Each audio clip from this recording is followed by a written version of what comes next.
será para él medicina.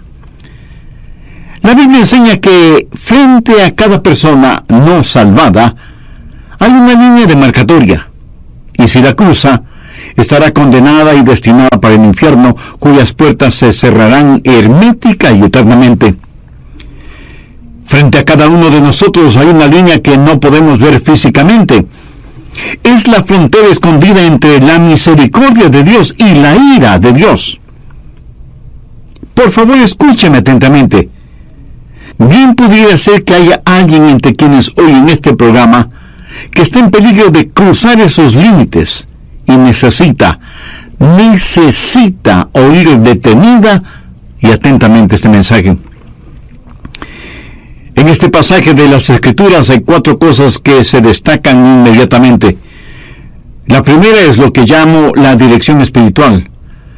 Dios nos da a todos dirección espiritual.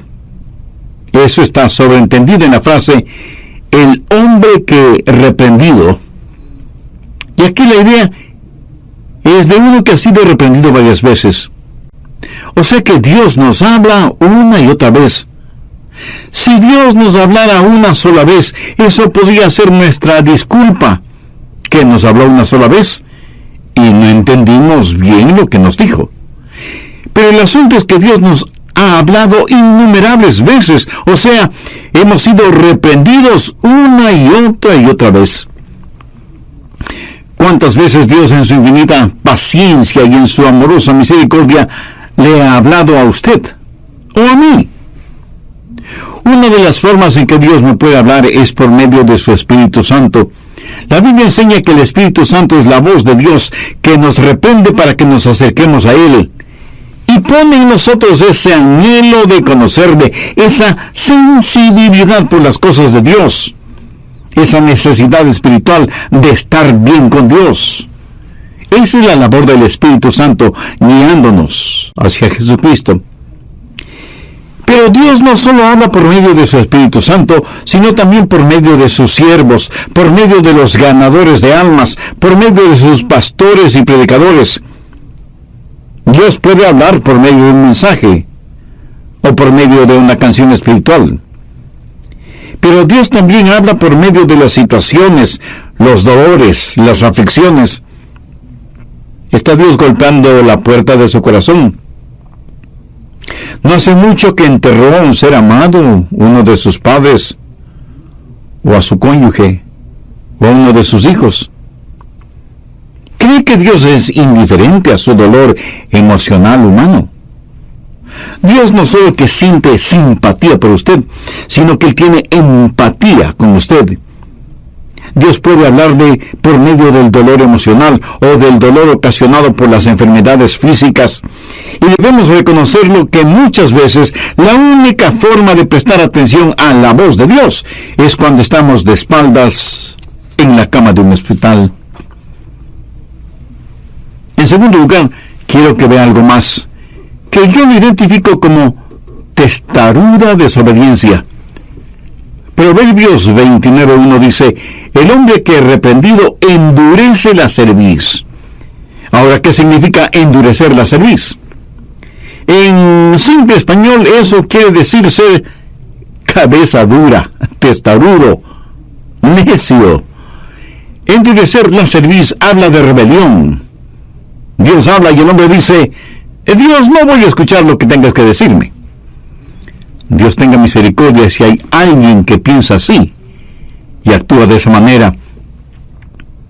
Pero debemos reconocer que endurecemos nuestra cerviz en formas y maneras de las cuales ni siquiera nos damos cuenta. Por ejemplo, algunos endurecen su cerviz, su corazón hacia el Señor. Otros posponen el entregarse al Señor. El aplazar o diferir o posponer es un horrible pecado. Si yo le preguntara a usted, ¿piensa ser salvo? Probablemente usted diría, sí. ¿Quiere ser salvo? Sí. ¿Va usted a ser salvo? Sí. ¿Quiere ser salvo ahora mismo?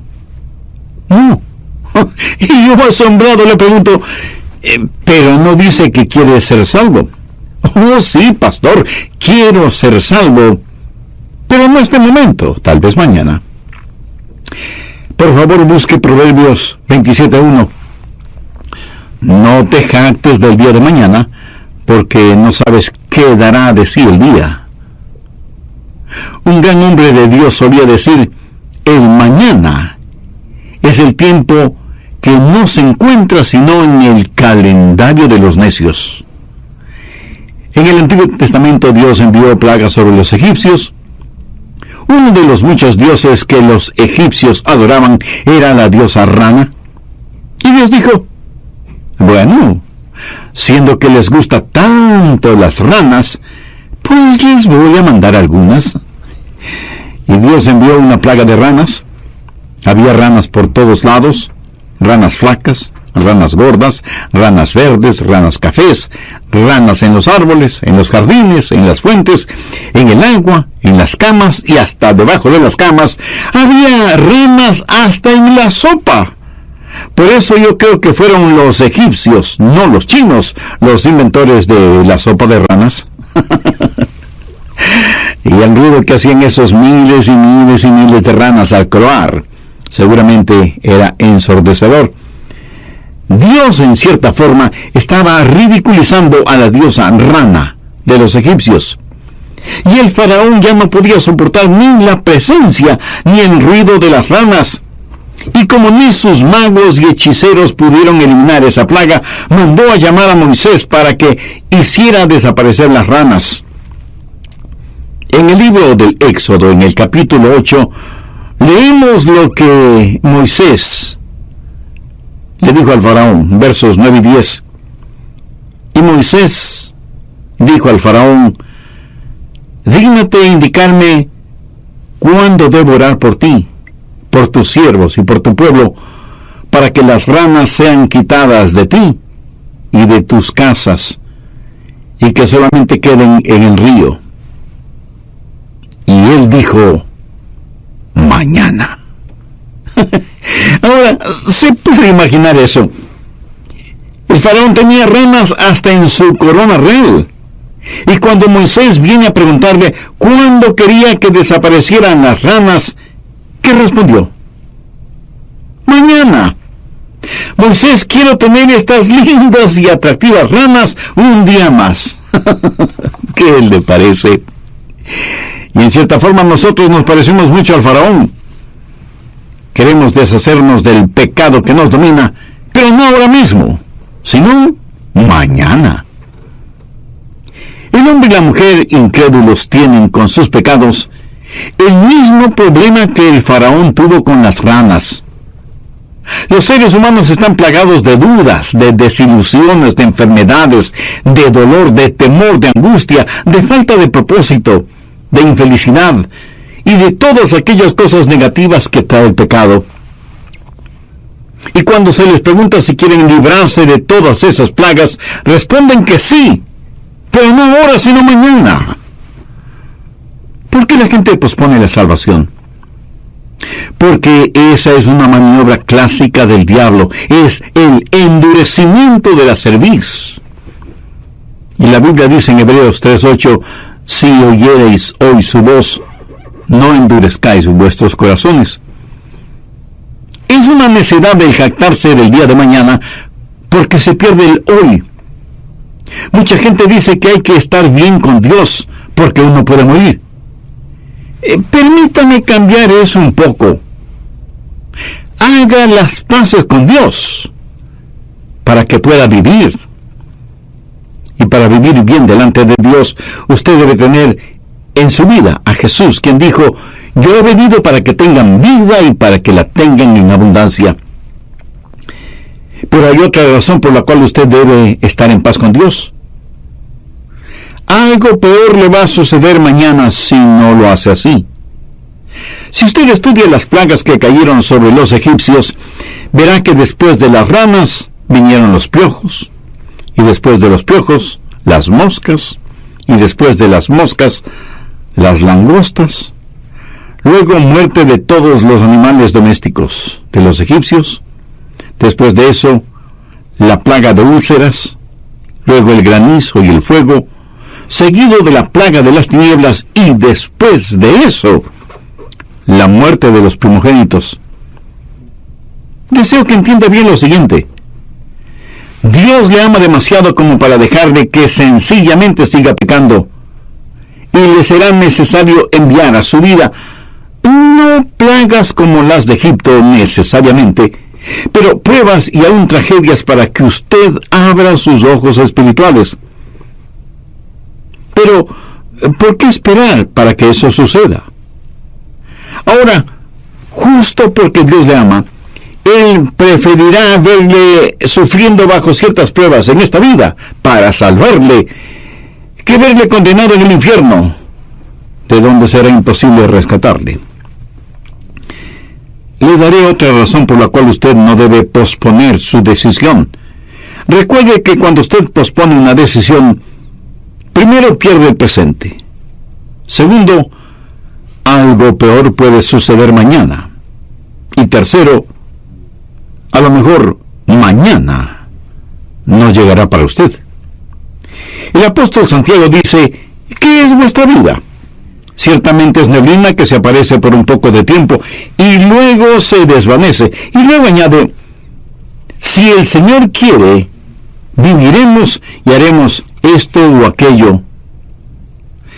¿Sabe usted que en promedio 60,000 personas mueren anualmente en accidentes automovilísticos? ¿Cree usted que esas personas pensaban que iban a morir? Para miles, para millones de seres humanos, el mañana no llega. Y muchos endurecen su corazón y posponen la decisión que puede salvarles la vida. Y muchos posponen esa decisión simplemente por orgullo, por vanidad. Y he visto que eso sucede muchísimas veces. Una persona puede estar en la iglesia escuchando un sermón o escuchando un mensaje radial como este, y la mano de Dios toca su corazón. Esa persona se siente bajo convicción, y cuando es presentada la invitación para entregar el corazón a Jesucristo, de pronto el orgullo levanta su odiosa cabeza, y usted piensa que no es tan malo. De hecho, se cree más bueno que muchísimas otras personas, y piensa que en realidad usted no necesita a Cristo, por lo menos no a este momento, tal vez más tarde, y pospone su decisión espiritual. Jesús dijo que si nos avergonzamos de Él delante de los hombres, Él se avergonzará de nosotros delante de su Padre que está en los cielos. Otros endurecen su corazón por medio de los placeres y las posesiones materiales, y no hacen una decisión por Cristo porque dicen que ya no podrán seguir haciendo lo que quieren hacer. Tienen un estilo de vida mundano que no quieren abandonar y endurecen su corazón, por lo cual la Biblia los describe como amadores de los placeres más que de Dios. Y hacer eso es una enorme necedad. Y si usted me pregunta por qué, le daré 3 razones. Primera, las únicas cosas que Dios le pedirá que deje de hacerlas son las que le hacen daño. Todo aquello que sirva para su salud física, mental y espiritual, todo lo que lo haga más santo, más íntegro, eso es lo que Dios quiere para usted. Segunda razón, aquello a lo cual usted renuncia es absolutamente nada en comparación con lo que recibe. No renunciaría usted a un puñado de lodo sucio por un diamante. Dios quiere darle su amor, sus beneficios, su protección, sus bendiciones, y todas estas cosas son eternas, no efímeras. Tercera razón, a lo que usted renuncia no es absolutamente nada comparado a lo que Dios tuvo que renunciar. Jesús sufrió y murió por usted en la cruz. Y sin embargo la gente endurece su corazón en los placeres y las posesiones y le dicen no al Señor Jesús. Espero que note lo que estoy diciendo. Primero hay una dirección espiritual. Luego habrá una destrucción súbita. Veamos nuevamente Proverbios 1:29. El hombre que reprendido endurece la cerviz, de repente será quebrantado y no habrá para él medicina. ¿Notó esa frase? De repente será quebrantado, será destruido. Ese es el tercer paso en este drama de condenación. De repente será destruido. La destrucción generalmente llega de tres formas. Primero, la destrucción de la mente, por medio de un poder engañoso. Busque 2 Tesalonicenses 2, versos 11 y 12. Por eso Dios les envía un poder engañoso para que crean la mentira, a fin de que sean condenados todos los que no creyeron la verdad, sino que se complacieron en injusticia. Y alguien me preguntará, pastor, ¿por qué Dios envió un poder engañoso? ¿Por qué quería que creyeran una mentira para que sean condenados? Bueno, ponga atención a lo que dice el verso 12. A fin de que sean condenados todos los que no creyeron la verdad, sino que se complacieron en la injusticia. Cuando a una persona se le enseña la verdad y esa persona sigue en sus injusticias y en sus pecados, debe hacer una decisión. Lo opuesto a la verdad no es el error, sino el pecado. En un lado tenemos la verdad y en el otro lado está la injusticia. Y el hombre debe hacer una decisión. Él sabe lo que dice la verdad de Dios, porque muchas veces ha sido reprendido. Pero en su injusticia, el hombre escoge el pecado y un estilo de vida que está en contra de Dios. Ahora ponga atención. Cuando él escoge el paquete de la injusticia, escoge un paquete que está forrado con un papel engañoso. Y cuando lo escoge voluntariamente, está escogiendo el engaño y la desilusión y por lo tanto, creyendo en una mentira. Y esto es parte del justo juicio de Dios sobre esa persona. Dios ve que este hombre no quiere la verdad, sino que se complace en su injusticia. Y es su propia injusticia la que le engaña y desilusiona. Pero como eso es lo que el hombre escogió, Dios hará que tenga aquello que el hombre quiere. Es trágico cuando un hombre no solo está poderosamente engañado, sino que sufre deserción espiritual. El Espíritu Santo lo abandona. Dios renuncia a él y le deja que haga su propia voluntad.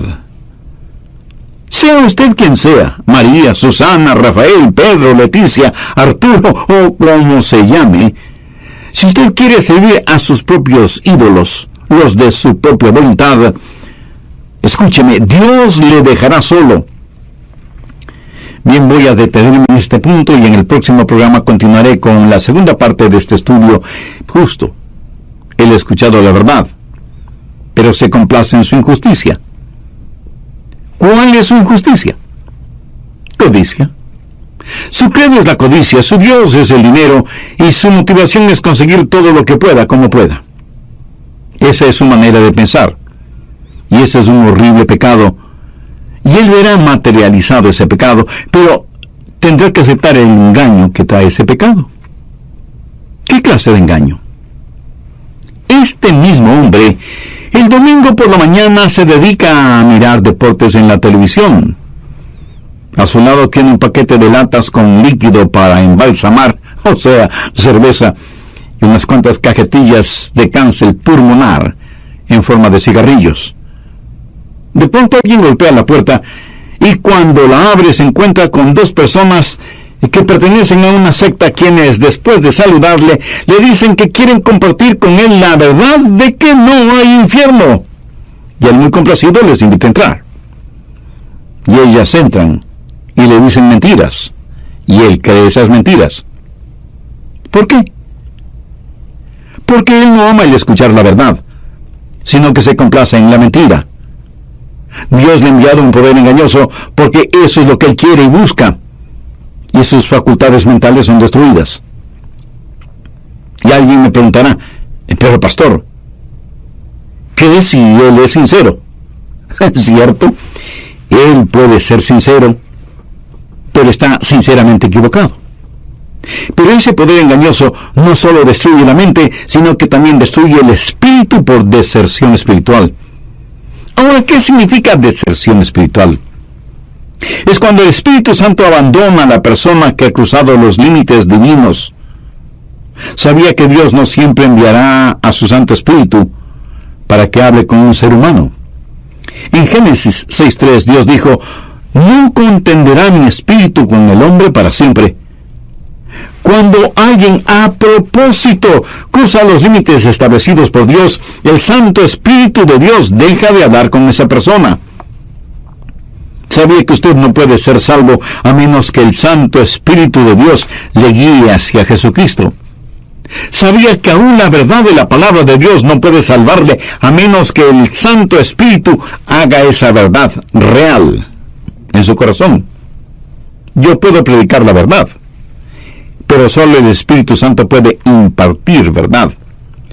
Pero vendrá el día cuando el Santo Espíritu de Dios será tan blasfemado y vilipendiado que ya no hablará a su corazón. Romanos 1:24 dice: «Por lo cual Dios los entregó a la inmundicia». Verso 26. «Por esto Dios los entregó a pasiones vergonzosas». Verso 28. «Y como ellos no probaron tener en cuenta a Dios, Dios los entregó a una mente reprobada». Ahora, ¿qué significa todo esto? Que Dios le ha hablado en forma muy clara y que usted deliberada y voluntariamente ha rechazado a Jesús. Al respecto, hay un interesante pasaje en el libro de Hebreos capítulo 6, comenzando en el verso 4. «Porque es imposible que los que una vez fueron iluminados y gustaron del don celestial y fueron hechos partícipes del Espíritu Santo, y asimismo gustaron de la buena palabra de Dios y los poderes del siglo venidero, y recayeron, sean otra vez renovados para arrepentimiento, crucificando de nuevo para sí mismos al Hijo de Dios y exponiéndole a vituperio». ¿Qué significa todo esto? Se lo diré en pocas palabras. Que es imposible para los apóstatas, los que alguna vez conocieron la verdad y eran guiados por el Espíritu Santo de Dios, el arrepentirse y estar bien con Dios. ¿Por qué? Porque fueron iluminados y sus ojos fueron abiertos y gustaron del poder de la palabra de Dios y fueron hechos partícipes del Espíritu Santo. Aquí no se está hablando de aquellos que han sido salvos y luego pierden su salvación. Habla de las personas que, por así decirlo, con sus ojos bien abiertos y sabiendo perfectamente bien lo que hacían, vuelven a crucificar al Señor Jesucristo. Rechazaron a Cristo, pisotearon su preciosa sangre, sabiendo lo que hacían. Saborearon las delicias de las bendiciones y de la palabra de Dios y, sin embargo, las despreciaron y las rechazaron. Permítanme ilustrar este punto. Usted va de compras al mercado y una vendedora le da a probar un pedacito de queso. Está delicioso. Tan rico está que después de un momento usted regresa para saborear otro pedacito y usted le dice a la vendedora: «Ah, este queso es extraordinario. Nunca había probado un queso tan, pero tan sabroso. Por favor, deme 2 libras de este queso». Y ahí va usted, contento de haber comprado un queso tan rico. Y sabe que es rico porque ya lo probó. Así que va a la caja para pagar por sus compras y le dicen que el queso cuesta $20 la libra. Y usted, escandalizado, dice: «¿Cómo? $20 la libra de queso? Ni que fuera de oro». Y la cajera le explica que es un queso especial, importado desde la parte sur de Mongolia, etcétera, etcétera. Y usted dice: «No me importa de dónde haya venido ese queso, por ese precio no lo quiero». Y ahí se queda el delicioso queso que usted probó. Y sabe que es rico. Bien, esta es una persona que sabe exactamente lo que está rechazando, porque ya saboreó el producto. Y de eso es de lo que está hablando este pasaje bíblico, de aquellos que saborearon el poder de la palabra de Dios y gustaron de las bendiciones de Dios, pero no están dispuestos a cumplir con los requerimientos divinos y rechazan intencionalmente a Dios. Cuando hacen eso, están cruzando los límites establecidos por Dios. Escuche, no hay pecado más horrible y trágico que el menospreciar y pisotear la persona y la obra de Jesucristo en el Calvario, crucificándole nuevamente. Cuando Jesús fue crucificado la primera vez desde la cruz, dijo: Padre, perdónales, porque no saben lo que hacen. Pero si usted, después de haber sido iluminado, lo vuelve a crucificar, Él no podrá hacer esa oración por usted, porque ahora usted sabe exactamente lo que está haciendo. Usted ha saboreado el poder de la palabra de Dios, ha sido hecho partícipe del Espíritu Santo, ha sido traído bajo convicción por sus pecados, y sin embargo vuelve a crucificar a Cristo voluntariamente y lo vuelve a avergonzar. Es trágico cuando un hombre no solo está poderosamente engañado, sino que sufre deserción espiritual. El Espíritu Santo lo abandona. Dios renuncia a él y le deja que haga su propia voluntad. Sea usted quien sea, María, Susana, Rafael, Pedro, Leticia, Arturo o como se llame, si usted quiere servir a sus propios ídolos, los de su propia voluntad, Dios le dejará solo. Poderoso engaño, deserción espiritual y luego muerte súbita. En una fracción de tiempo, usted dejará de existir. Un ataque al corazón, un desastre natural, un accidente de tráfico, un asalto a mano armada o una bala perdida. Cuando un hombre cruza los límites divinos, la muerte puede venir súbitamente. En el Antiguo Testamento hay un pasaje en el libro de Génesis en el cual Dios hace referencia a que la inmoralidad de los amorreos no había llegado a su límite. El pueblo del amorreo vivía en Canaán, y Dios sabía quiénes eran ellos, y sabía de sus vidas pecaminosas, y Dios todavía no había hecho caer su justicia sobre ellos. Pero en el libro de Deuteronomio, capítulo 7, Dios ordena a su pueblo destruir totalmente al amorreo. Dios tiene una medida para cada uno de nosotros, y un día su pecado sobrepasará el borde de esa medida, y Dios dictará sentencia. Vendrá el tiempo de destrucción. Y algunos de los oyentes estarán pensando: bueno, yo no he pecado como los amorreos. Escúcheme. Cuando Dios juzgue su pecado, no lo juzgará primordialmente por lo pecaminoso exteriormente cometido, sino por la luz interna que ha sido rechazada. Espero que entienda este punto. La Biblia enseña que el pecado más grande es el rechazar la verdad espiritual. Eso es peor que el adulterio, la fornicación, la violación o el asesinato. El más grave pecado es el pecado de la incredulidad, y Dios no permitirá su incredulidad en relación con su Hijo Jesucristo. Llegará un día cuando la medida de la paciencia y de la misericordia de Dios sobrepase su límite, y entonces será demasiado tarde, porque habrá súbita destrucción y muerte, y como dice Proverbios 29:1, de repente será quebrantado, y no habrá para él medicina. Finalmente hay un destino asegurado.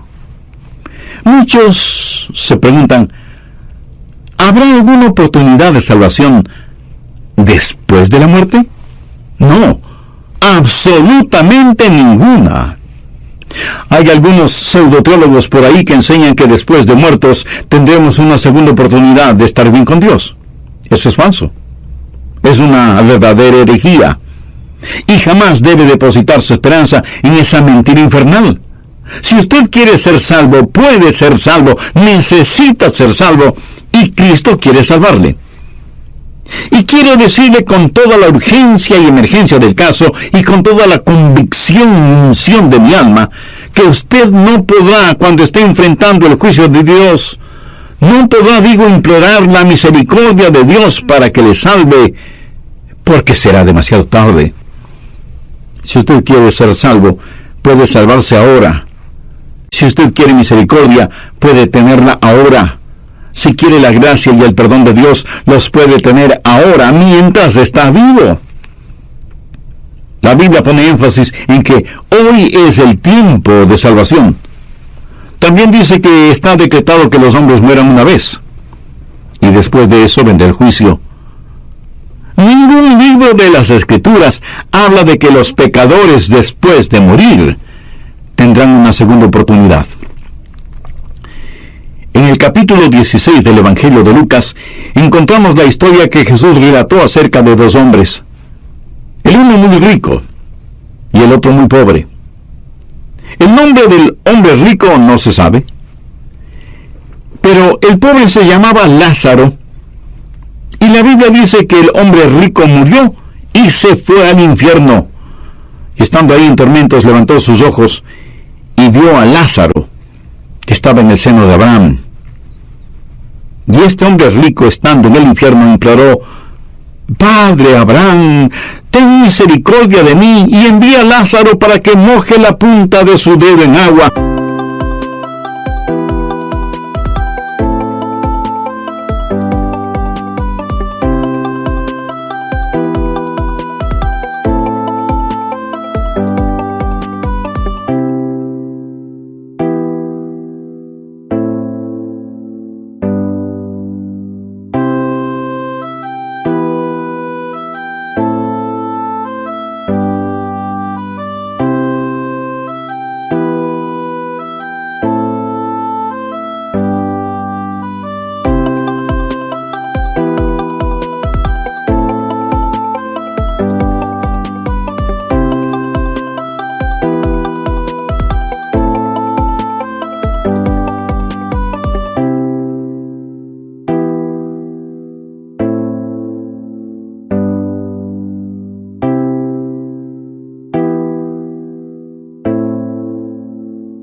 Y refresque mi lengua, porque estoy atormentado en esta llama.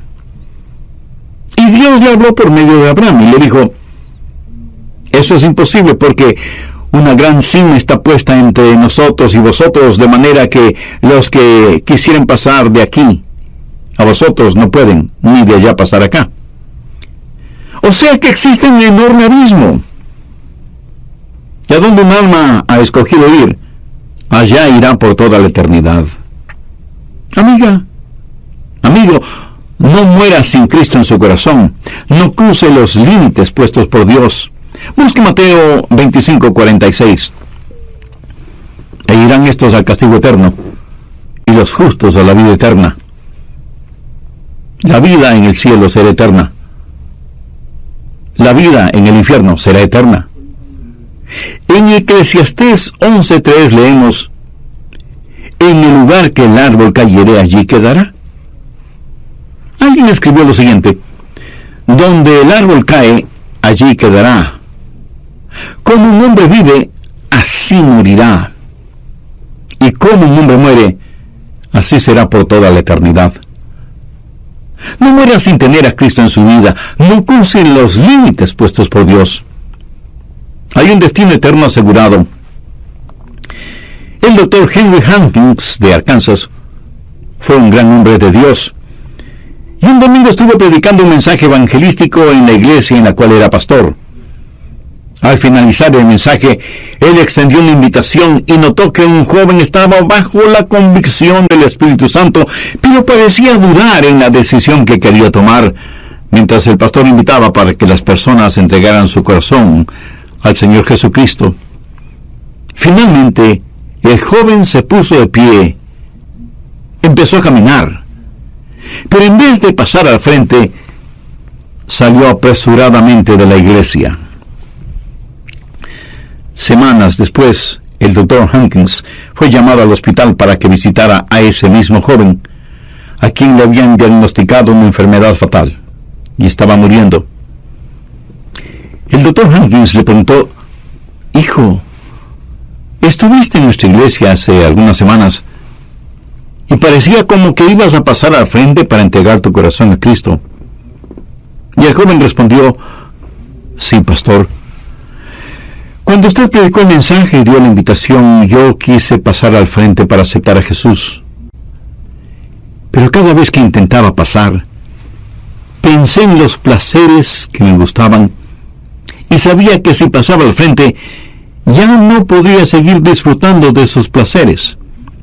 Finalmente decidí que más quería seguir con mi estilo de vida que recibir a Cristo. Por eso me levanté y salí de la iglesia». El doctor Hankins estaba llorando al ver a este joven que prefirió voluntariamente seguir viviendo en el pecado que aceptar el perdón y la salvación que le ofrecía Cristo. Y le preguntó: «Hijo, ¿te ha dicho el doctor cuán enfermo estás?». Y el joven contestó: «Sí, pastor. Sé que voy a morir muy pronto». «Hijo, ¿quisieras ahora recibir a Jesús para que te perdone de tus pecados y te salve?».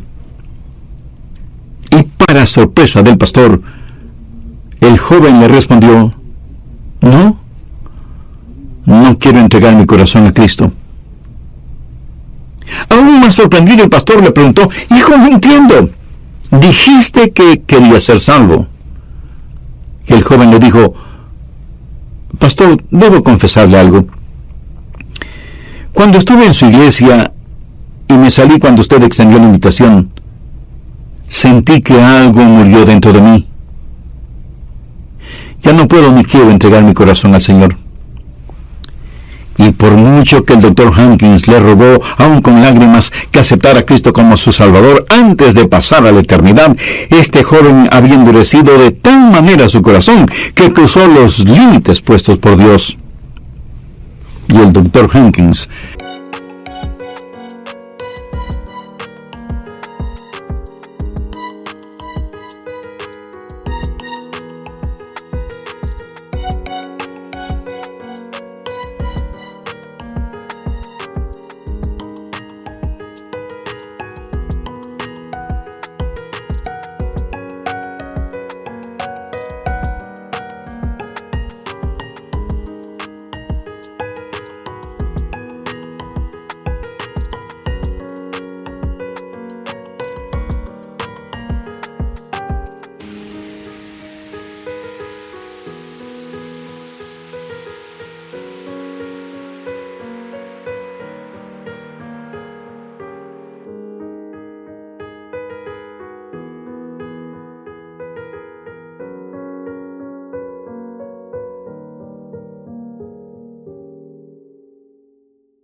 vio morir a ese joven en esa cama del hospital, y con tristeza tuvo que aceptar que ese joven voluntariamente había endurecido su corazón a la voz de Dios, y voluntariamente escogió irse al infierno.